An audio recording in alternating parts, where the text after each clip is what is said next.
I don't like the way our coach. We should fire him. What do you want to bring in? Brian Flores. You mean the guy who told the rookie franchise quarterback that he sucked and he was never going to be good? It said what he said. Snarf, snarf. CMO to C. Mitchell, point game official, checking in with another Falcons bird bat. There's a lot to look forward to. We got us a franchise quarterback who could definitely go out there and make all the throws, like I said before. So unfortunately, we lost, and there's definitely some growing pains with the coaching staff. But you got to think, this is only Michael Penix's second game. He was placed in some really tough positions this game, and he bounced back and answered the call every single time that you wanted him to. We're going to get in what Michael Penix did good, what he did bad, coaching decisions. Now, I joke about people wanting to fire Raheem, but Falcons fans have every right to be upset. He definitely had some questionable situational calls going on in his play clock management, especially at the end of the game. We're going to tap in with my homeboy Jaebo. We're going to get his opinions on what he thinks. Welcome to the show, Jaebo. Appreciate you coming on. Hey, what's up, C Mo? Up early in the morning trying to get this thing done. Let's do it. Yeah, man. So, this last game was a crazy. We came out early, running the ball like I was expecting. It seemed like we were the more physical team early on, and we were able to get them into some really tough situations, mix up the coverages. In the second half, they kind of made some good adjustments. Speaking of the Commanders, we made adjustments to that, and then the game ended with some weird clock management. Overall, what is your take on the game? First of all, there was a Kyle Pitts sighting. Definitely a Hooray cop for sign. that. Hooray for the Packers fans. Do you think that does enough to justify having him as a player still? Is that something to be happy about with him? Yeah. I mean, you got a rookie for the last 3 games of the season. You want to see what kind of connection they had. He looked pretty good tonight. 4 catches, 44 yards.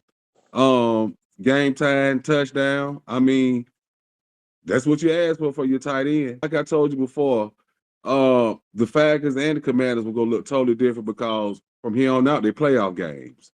Right. So Washington drew first blood. I'm surprised that Penix came back. He wasn't too rattled. Came in, did his thing. First half was pretty good. Bijan had a pretty good game. 17 carries, 90 yards. He had the defense kind of, holding on. They didn't know what they really wanted to do. Penix was really throwing that thing. Yeah, he does has an arm. I'm liking what the Falcons doing down there, even though I'm a Falcons hater. I mean, I'm not gonna be acting stupid. Hey, y'all look pretty good. Y'all have something to look for next year. I don't think a lot of people understand what it means when people talk about arm strength. You were talking about this a little bit earlier. He was on the opposite hash, a 10 or 15 yard out route, but from where he threw the ball at, that's like a 40-yard throw, and that thing came zipping. Nice hookup. Yeah. By the time Drake was turning around, it was there. Right. That's what kind of connection that you would want with your quarterback and the receivers. I think London had 7 catches.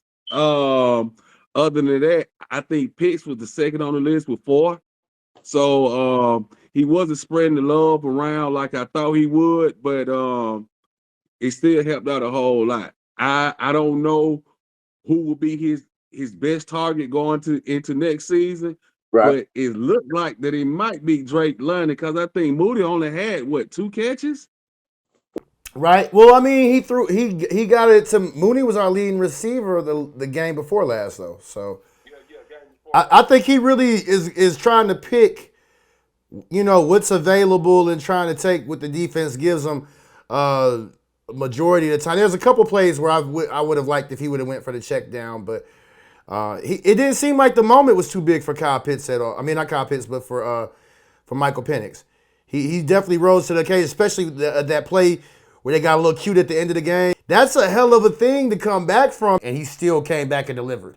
Yeah, still came back and delivered. And it's so funny.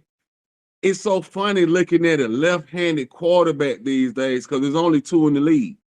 So you see him back there, and I'm so used to looking at the quarterback in his face on TV when he's throwing the ball. Right. But Penny's got his back towards me. And it looks so funny, but the ball explodes out his hands. He didn't run that much, but he is kind of I'm not gonna say mobile, but he can manipulate the pocket. He will stand in the pocket Right. and make the passes. That was a big. He's gonna have a big upside going into next year. The only I would have liked to problem see him run a little bit more. There's definitely some plays that I would like to see him run more on. yeah, but I think he's gonna shy away from that running, unless Right. he just really, really have to. I Because agree. like I say, I mean, for 4 straight years, he's broken a different bone in his body.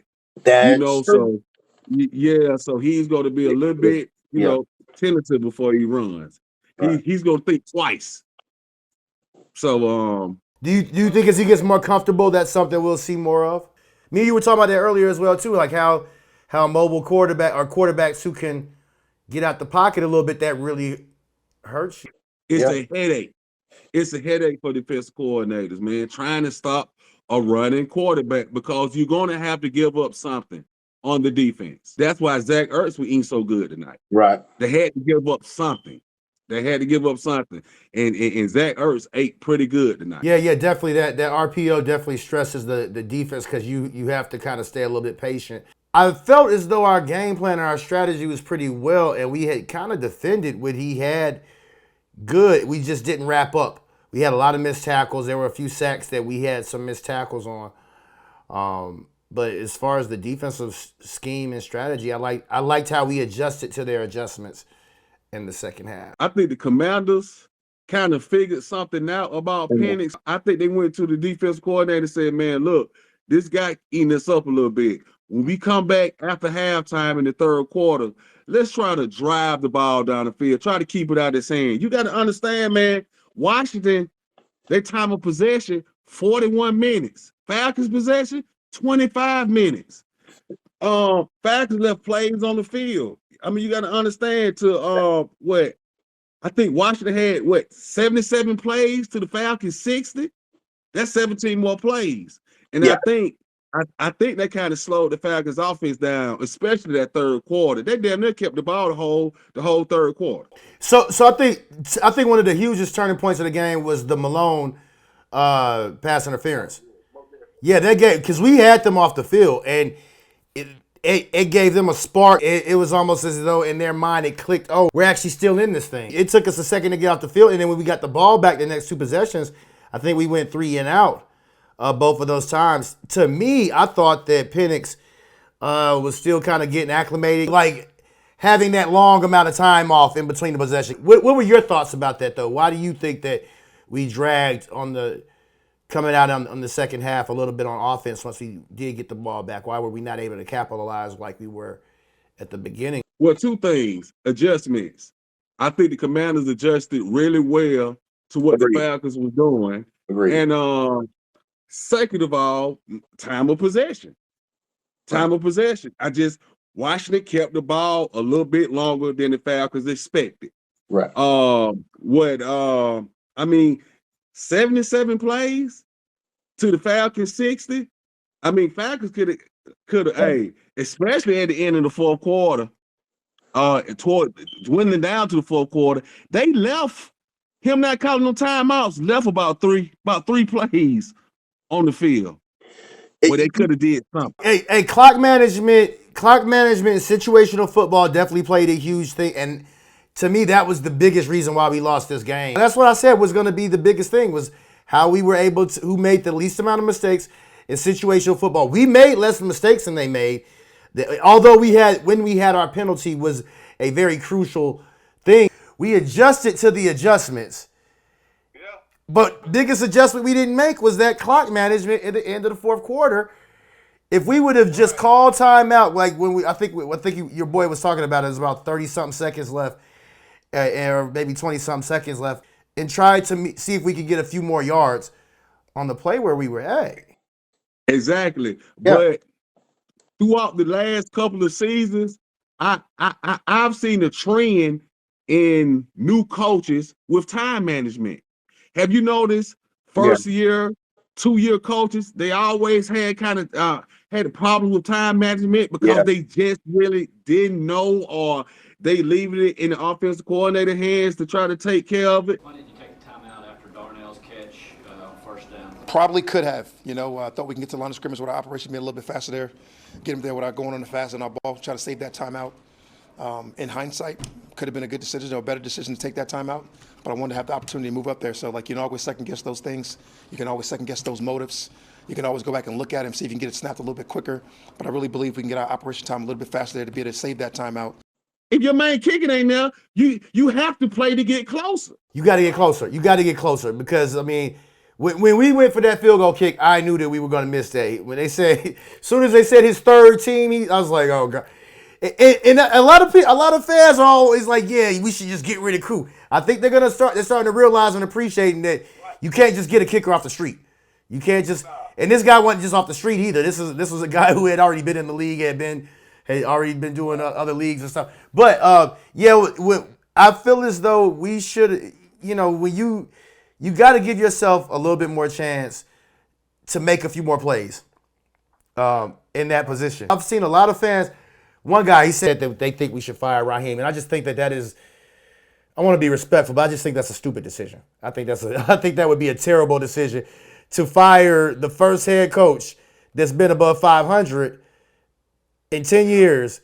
Like, that's just not how your team gets better. You don't get to establish a winning culture from there. And then he said we should hire Brian Flores. And I said, Brian Flores, you mean the guy that was telling the young franchise quarterback that he sucked and he wasn't ever going to be good enough? And that's right. Old school coaches don't last in this league no more. You usually got the young, energetic coaches, the young, small coaches, X's, O's, I don't even think that's my bad. I don't think that's even old school coaching. I just think that's just, even old school coaches know that you don't coach everybody the same, especially your quarterback. No, you don't. No, nope. No, you don't. You don't get equal treatment. It's just the fact. As a coach, we always say all the players get treated fairly, but they don't get treated fairly. Right. You get what I'm saying? They're all going to get treated fairly, but they're not going to all get treated equal. Right. It is. Come on, man. Quarterbacks are divas. Wide receivers are divas. Guys who want the ball in their hand. Come on, man. That's. But I don't think they should fire it. I don't think they should fire him. I think that. Because he's got to grow. He's got to grow. He's doing too. You have to give a coach time. When we was coming up, you know what I'm saying? Coaches was staying with teams 5, 6, 7, 8, 9 years. Some of them did get it right, but they still had the opportunity to get it right. Now, if you get hired by a franchise, they gonna give you 3 years. Right. If the first 2 was horrible, you're gone in the third. And then here comes the interim coach. And then they try to get an interim coach a little bit, and then he's out the door. It just, hey, it's a production-based league from the players to the coaches. Right. It is what it is. It's just production-based. You have to put out. If you're not putting out within a set amount of time, you up out of there, buddy. You gone. That's true. Yeah. So I'll say this, right? So when they were calling the plays, when they were calling that play and they were on that last drive, see, I think it's a little bit more nuanced than what some people make it seem like, because they're like, well, because they'll say, well, Raheem could have vetoed whatever play that they were going to call right then, or he could have just said whatever the case is. We want to go with this play instead. And I do agree that as the head coach, you do have the final say so.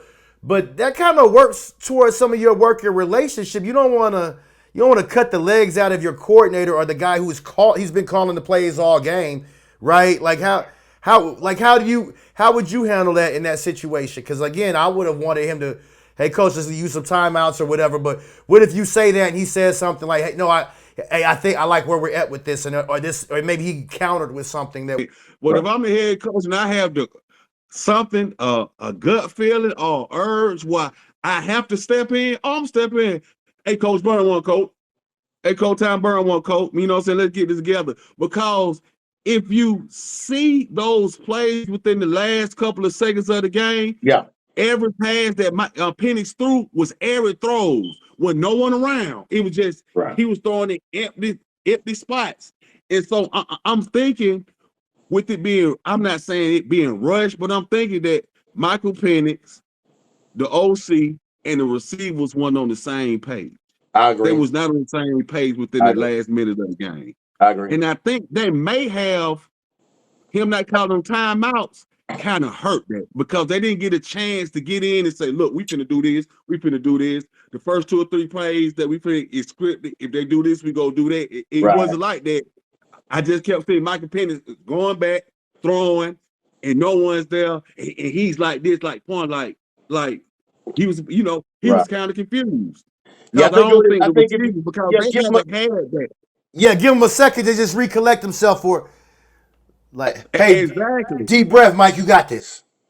Exactly, because he has been put in that situation the whole season. And I think I might get a little slack for this. I think if Kurt was playing that last minute, last 50 seconds, last 45 seconds, it probably would have been different because Kurt has been in that situation a couple of times in the first half of the season. Not saying that Mike like he outplayed, that he could have did what Michael Penix did tonight. I'm just saying within that last minute. I do think that experience matters. I think we got to tip our hat to experience, but I think Kurt would have thrown an interception in that situation. I just think Kurt. I think Penix.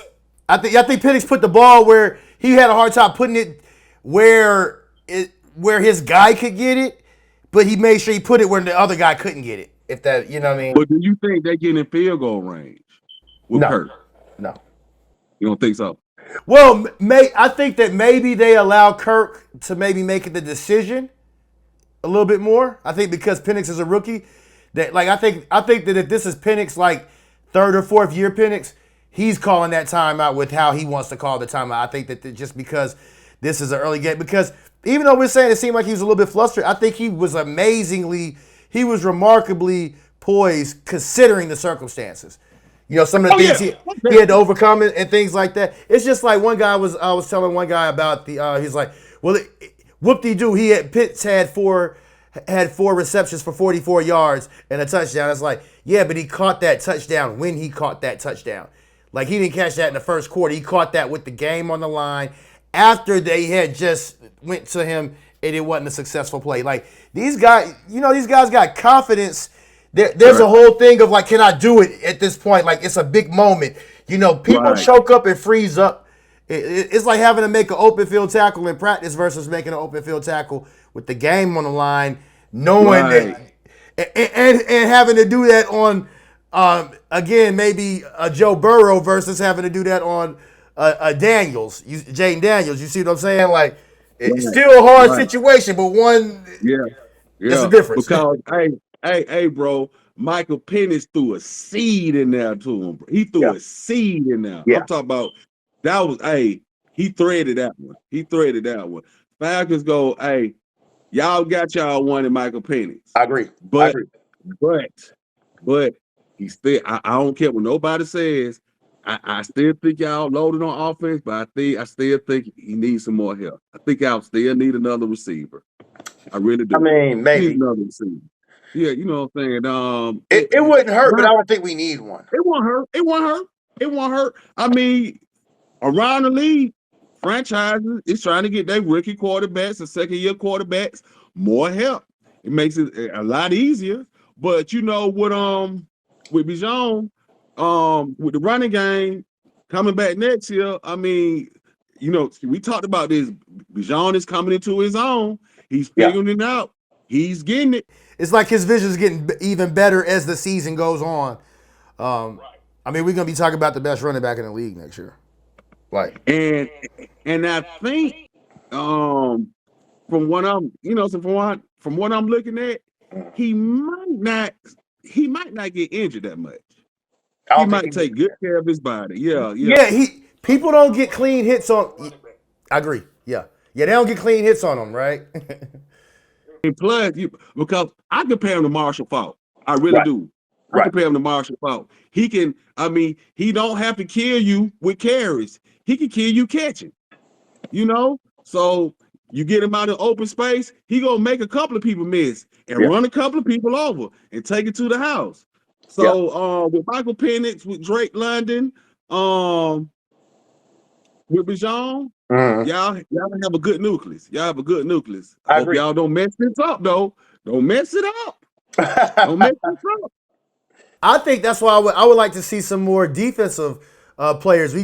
I would like to have like just one bona fide stud on defense, whether that's a guy that's on the edge or a guy at the middle level. I like where we are with our secondary with Jesse Bates. And JD Bertrand and we were talking about this JD Bertrand and Yeah, Caden Ellis had Ellis. great games. They were out there Yeah, playing a tackle. lot, playing really good. Yeah, but it would be good to have a guy who could be, just say like a Roquan Smith type of guy. Well, I'm thinking about, you know what I'm saying? Well, I'm thinking about the front four because Yeah. that's why the Falcons linebackers were tackling machines this year because they had to. Because running backs got to that second level. Well, I I mean, your still think, linebackers always gonna be you. You want your yeah, linebackers to be that. but I think but I think the Falcons were still too light in the ass on the front line. That's I think fair. they need to get a little bigger. They need to get, you know what I'm saying? Stopping the run is a must because slowly but surely, even though the NFL is a passing league, now they saying the Saquon Barkley's, the Bijons and stuff like that. The running back is becoming a value position again. I agree. Hey, it opens up a lot. You know, you got a lot of teams out here just pass, pass, pass, pass, pass.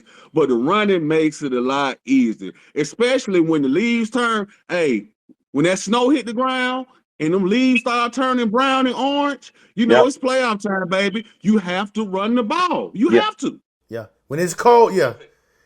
When it's cold, late in December, early in January, yeah, running games travel. Yep. Time to get nasty, baby. Yes, sir. I don't think the Eagles win that game today if they don't have Saquon Barkley.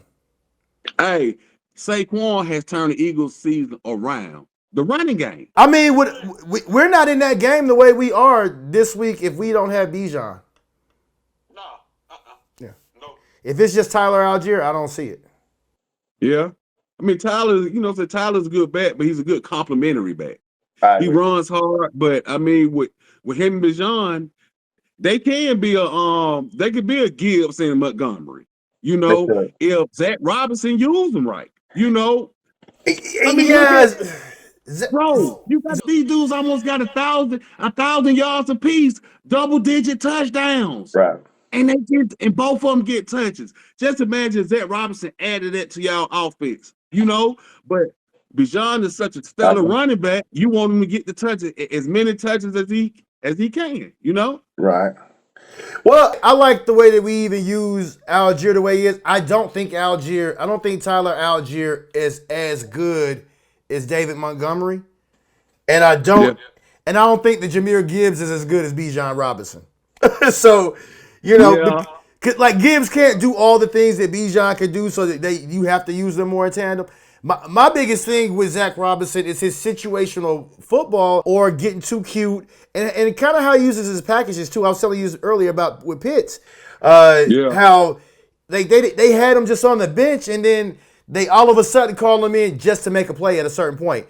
And I mean, that play before that, Penix didn't make a bad throw, but he didn't put the ball in a place that was advantageous to allow Pitts to make that jump ball. And so if you have him on the field a lot more, and he's used to throwing to him a lot more, they get a little bit more chemistry with each other. So it's kind of a bad situation to ask a guy to come in and make a play then. But then he answered the call a few plays later or whatever. I kind of feel as though if we kind of make some adjustments with the way that we're using our offensive talent a little bit more, we probably have a couple more wins anyway, and we don't lose that game. Hey man, hey, when Cal Pitts caught that touchdown, just like my dad used to say, look what the cat drug in. Hey, I was surprised. I was surprised because I've been dogging him. I've been dogging Pitts. Hey man, get him up out of there. But I mean, just like Zach Robinson, just like Cal Pitts, give him another season. I mean, it's a learning.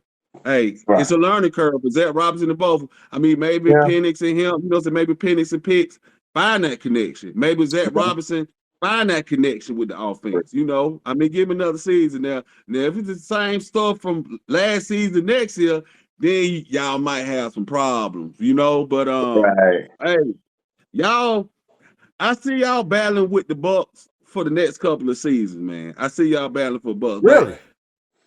yeah. But I don't think I don't think the Bucks are on a rise. I think that their window is starting to close. You know, Baker's fine for what he is, but I saw something where Skip Bayless was like, yeah, the Falcons could have had Baker Mayfield at half the price of what they paid Kirk Cousins, and they wouldn't be going through this quarterback mess right now.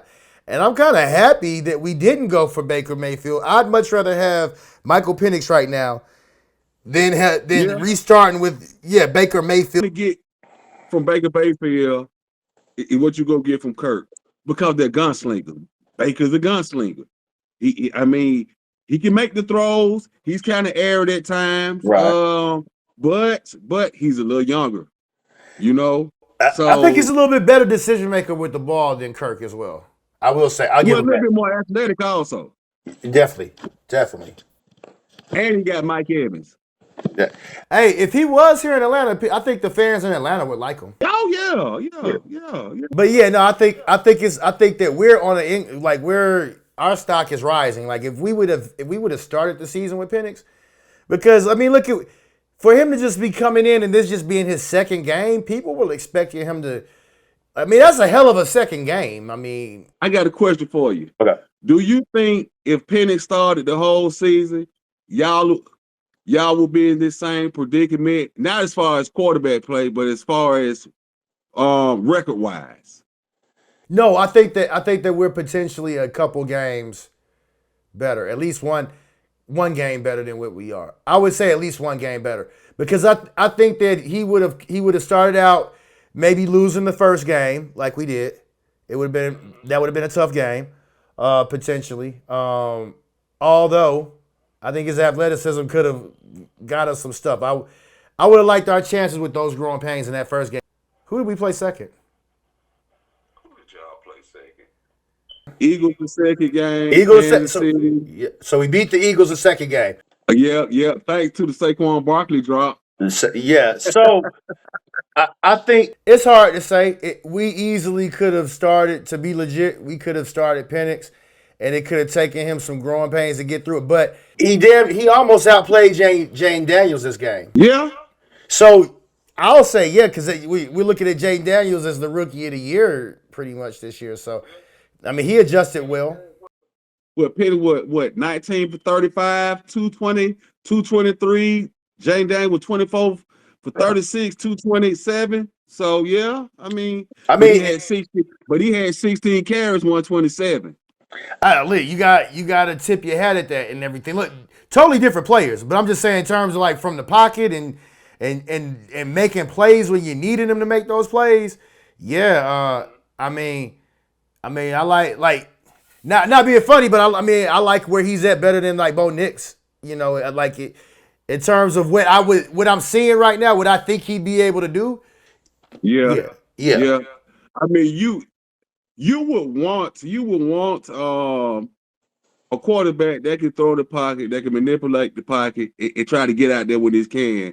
Bo Nix, he's still kind of uneasy in the pocket. Yeah. You know what I'm saying? 3-step drops, 5-step drops. He's not giving no receivers no time to develop the routes. He just takes off. You know what I'm saying? Just Jake Plummer all over again. Agreed. But he's going to be okay because, like I say, Bo Nix is what 5 seasons? He got about 60, 65 games up on his belt. So he's been there. He's played a lot of football. Sean Payton been in his bag.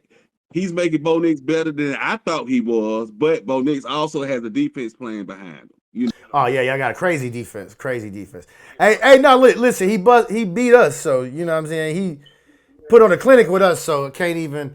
I mean, and he's a good quarterback. You know, he's good for what you need him to do in this new age of things. So, right. Hey man, so look, man, that's about 40 minutes, almost 40 minutes we've been on, bro. I think we got some good stuff in, man. Do you have any closing things you want to touch on specifically, or any? You know, anything you can think of? No, I usually be trolling the Falcon fans around this time, but like I told my boys, Donis and all them. Hey man, it's nothing that I can say. Falcons played great ball tonight. Just Right. bad clock management, bro. Right. Bad clock management. Right. Bad. I mean, yeah. Uh, it's gonna get better. I hate to say this because I'm a Falcon hater, but I like to tell the truth. Y'all got a good team. But like I say, don't mess this up. Falcons can mess up a lot of things. Don't mess this up. Hey man, y'all got to break it. You know what I'm saying? Because it's been a losing culture. You know, it's been a losing culture in Atlanta as far as football. Because you got to understand the state of Georgia is a football state. It's a football state. But right now, it's Braves country. You Right. understand? Because the Atlanta fans go appreciate who's winning. You know? Agreed. So Falcon fans, Falcon organization, hey, y'all don't mess this up. All right. I'm out there. I'm hanging. I'll be hanging on you. Hey, you got anything you want to plug or promote? No, not right now, but hey, y'all come out to Mays High School baseball, man, starting in February. I'm gonna be sending out the schedule, man. I want you to follow me, man. Follow Mays Raiders baseball, man. We try to make some big things happen. We just had my boy come through this Saturday. Tamar Johnson went fourth in the first round to the Pittsburgh Pirates. We had Xavier Curry. Played for the Cleveland Guardians. Just got traded to the Miami Marlins. Both of them Mays alum. Even though I went to Douglas High School. I love this baseball thing, man. So I'm trying to get this stuff going as far as black kids playing baseball, man, because we got Yeah. to bring it back. You know what I'm saying? Right. I mean, we got a lot of kids out there that's playing basketball. We got a lot of kids out there that's playing football. But it slowly but surely it's coming back around of black kids playing baseball, man. You know, I mean, it's okay to play 2 or 3 sports in high school, man. I mean, just don't limit yourself to 1, even 2. Play 3. You know what I'm saying? Because when it comes down to it, man, when it's time to get that scholarship, they look at it. Yeah, you might get a scholarship in football, but they also see that you play baseball. My first baseman, Quintavious Jackson, he's playing. Hey, D lineman for Georgia, so be looking out for him, man. Be looking out for him. So we got some things cooking, man. I love your show. Hopefully, I'll be back with you, C-Mo, man. Bring me back, man. I'm ready to talk sports, dog. Oh yeah, you're definitely welcome. Hey, before we leave, just to touch on that baseball thing, I got a cousin. He's a baseball coach up in Indianapolis as well. And he was saying how he thinks a lot of the black kids aren't able to play baseball as much because it's so much more expensive. Is that something that you've noticed as well as a coach? Travel baseball. When I was coming up, you had recreational baseball, then you had travel ball. But you know, you go to a park, age group from 6 and under, 8 and under, 10 and under, 12 and under, 14 and under. All parks had recreational baseball. Now it's not like that. It's just straight total travel ball. Travel ball can cost up to $1,400 to $2,600. You know, because you had to pay for the showcases, you got to pay for the tournaments, you got to pay for the uniforms, and some kids don't have this money. But with the influx of kids playing baseball now, and they know that some of these kids cannot afford this travel ball, it's going down a little bit. It's going down a little bit. Okay. They have payment plans. When I had my travel ball team, I didn't say, well, parents, my registration is going to be $1,800 per kid. What we did was we practiced. I had a pair or another coach. We find a tournament. If the tournament was $300, we just divided it evenly between the parents, and we went and played just to take the pressure off the parents, man. Cause hey, man, it's messed up out here, dog. You know, I mean, Right. you know, the parents want to do everything for their child, but if they ain't got it, they don't have it. And Right. I'm not the coach to turn the kid around, especially if you got a talent of playing baseball or want to be developed. You don't want to turn no kid around regardless of what it is, because you don't want them in the streets. You know, Right. you don't want them doing this. You got to keep kids busy these days, man. You know, like Deion Sanders say, I mean, sometimes you just got to trick kids. So what do you mean by that? Keep them into something that got them, you know, they got their head into it, so they Right. won't be venturing out doing these crazy things, you know, being the blood, being the crib, getting in this, getting in that, getting in fine, just stupid stuff, man. You know what I'm Right. saying? So We got to keep these kids grounded. We got to keep them grounded, man. Keep them active 24/7 all year round, man, so they can get out this mess, I and get agree. some money. I, Hey hey, man, real. it's NIL deals now. High school players can get NIL deals now, man. So hey, that money out there. Agreed. It's big time stuff, man.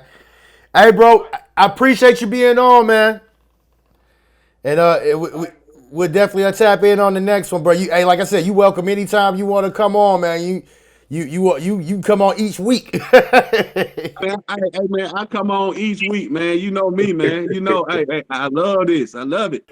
For sure, bro. Hey, I'll tap in with you later, bro. All right, man. Go Broncos. Yes, sir. All right. Peace. Guys, that's our show for the day. I really appreciate you guys checking in with us. If you're enjoying the content that we're putting out right here, hit that like and subscribe button for me, man. It's a small thing for you guys, but it's huge for us, and it helps me really grow. CMO Point Game Official, Falcons Bird Bath. Checking out, baby. Peace.